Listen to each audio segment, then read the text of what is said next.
Hi YouTube, and welcome back to my channel. If you're new here, welcome. My name is Dani. I normally talk about everything related to aviation and travel and life as a flight attendant, but today I'm going to speak about something different. And I've mentioned it here before, but I am studying to become a feminine embodiment coach. This is something I am deeply passionate about. So this is my first one with many more to come. And I will still make vlogs about aviation and travel, as I am still working as a flight attendant for Qantas.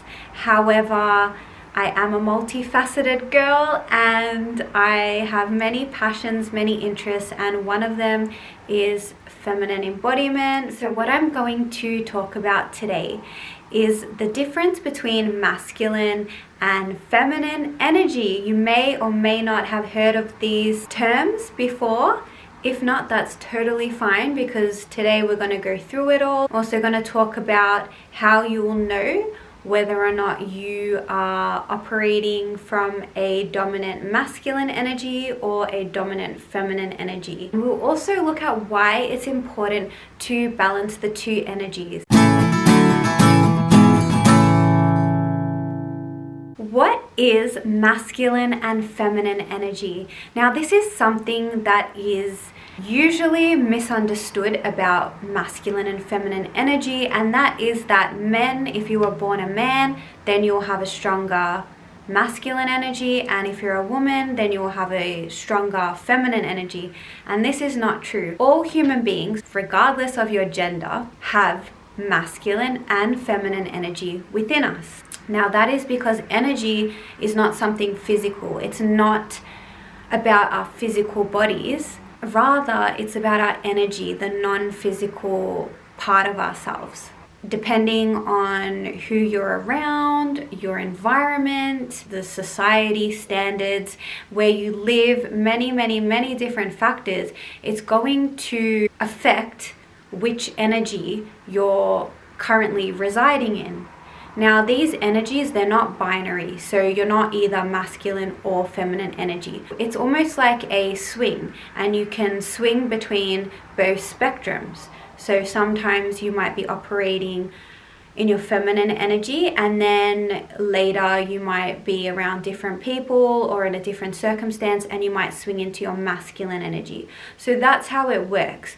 But usually, if you were born a woman, you will feel better and healthier and more relaxed when you're operating from your feminine energy the majority of the time. Whereas if you were born a male, you will probably feel, again, better, healthier, more aligned with your true self when you're operating from your masculine energy majority of the time. But that doesn't mean to say that we can't fluctuate depending on who we're with and what we're doing. As a whole, to define feminine and masculine, feminine energy is being.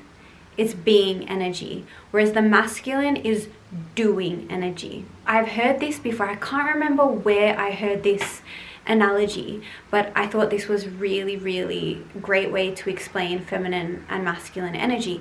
If you were to think of making pottery, the clay, the formless clay, it has so much potential. It's soft, just pure, formless potential. That clay represents feminine energy. As soon as someone puts their hands on that clay to mold it into some pottery or into a certain shape, that is the masculine energy. It gives form to the formless. So both energies complement each other perfectly. We can't exist without masculine and feminine energy. We need both. We do need to have respect, and we do need to value both energies, both sides of the coin. While it's great to be able to make the pottery, without that clay, there would be no pottery. You see, so you can't have one without the other. Masculine and feminine doesn't just reside in ourselves, it's in everything, it's in the whole world. If we were to think of it in a larger scale, the feminine could be represented by the beautiful Mother Nature. Mother Nature, she doesn't do anything. She's not going to work, making money. She's not striving to do something for an outcome. She just is. She's being. And that is the perfect example of feminine energy. Whereas masculine energy is the doing. All the man-made physical elements to this world, that is the masculine. The masculine, it gets stuff done. It builds things. A few words to describe masculine energy: leadership, loyal, action, logic, strength, independence, confidence, pride, efficiency, power. Your energy, your essence resonates more with those kind of words, then that probably means that you're more aligned to be operating from your masculine energy, or that you currently are operating from your masculine energy. The feminine energy we can describe as fluidity, passive, nurturing, compassionate, empathy, receptive, creative, intuition, dependent, soft, open. So if that feels more like you and your essence, then you're probably residing more in your feminine energy. So if you're operating from your masculine energy, you're really going to be focused on what you're doing in the world, what kind of physical impact you're making in this world. Your masculine energy is very outward focused. It's very goal orientated. It's very driven by purpose. It's about results, making money, doing the job. Anything measurable by numbers, that's very masculine. For those of us that live in the Western world, tend to value people and things based on what you do, how much money you make. So all of these type of things are very masculine energy. So if you are masculine energy dominant, you're gonna really feel more comfortable when you have a sense of purpose and direction in your life. And without that, you may feel lost and depressed and just feel ungrounded without that sense of direction and purpose at where you're going or what you're doing. The feminine, on the other hand, is more concerned about how she feels. Feminine energy is very selfish, which a lot of women are surprised to hear, because I hear a lot of women complain that men are selfish, when actually the feminine energy is selfish. The feminine energy is very much focused on me, myself, and I. Whereas masculine energy, the healthy masculine energy, is the giver, the provider. And it's very selfless. Usually a man that's selfish is operating from his feminine energy, or more of that wounded masculine energy. That's why so many men are the ones that put their hands up to go to war, sacrifice their lives. It's that selfless masculine energy. If you are feminine energy dominant, you are gonna feel a sense of ease when you're more relaxed and open and soft to receiving from the universe, rather than operating from your masculine and be pushing and driving for results. You're gonna feel better when you're taking things a bit more slow, more intuitively. And if you're not operating from that energy, if you're too much in your masculine energy, you may start to feel stressed, overwhelmed, burnt out. So if you're a woman and you've felt that before, you just feel that overwhelm, that stress, burnt out from your job or just doing too much, that's a very, very good sign that you are operating from your masculine energy. And you probably need to start balancing your energies a little bit better. Maybe you need to start prioritizing that more feminine energy in your life, which a lot of women in the Western society, myself included, we have been raised and taught not to value our feminine energy a lot of the time. I, for one, was raised by a very strong, independent woman, and I was told my whole life growing up, like, you need to be a strong woman, you need to be independent, you need to make your own money. All of these traits are really, really great, and it's amazing that women have the opportunity now to work and earn their own money and have that feeling of security for themselves. But the issue with that is that we've become a society, especially women in particular, where we're so independent, we're almost pushing away men because we're in that masculine energy where I can take care of myself, not necessarily in a conscious way, but if you are always in your masculine energy, you're not providing that open, receptive state to invite the masculine in to help you. Because the message that you're sending out to the masculine is, I don't need help. I got this myself. And like I said before, masculine energy is independent, feminine energy is dependent. Our feminine energy actually thrives on getting help, having someone assist her. It's not to say that you as a strong independent woman cannot do something. It's more to say you are of such high value that why should you do it yourself when you can have someone else do it for you? That's the idea of the feminine. That's where the whole selfish component comes in. The divine feminine, she knows her worth, she knows her value, and that value, that worth, it comes from within. It's not something outside of herself. So she doesn't need to go performing or doing anything in order to attract her desires. Rather, she comes from a place of magnetism. When women are open and receptive and operating from their feminine energy, it actually subliminally sends a message to the masculine that she can lean back and she can trust him. And as I did mention earlier, the masculine energy is very, very concerned about loyalty. So that trust is really important to the masculine energy.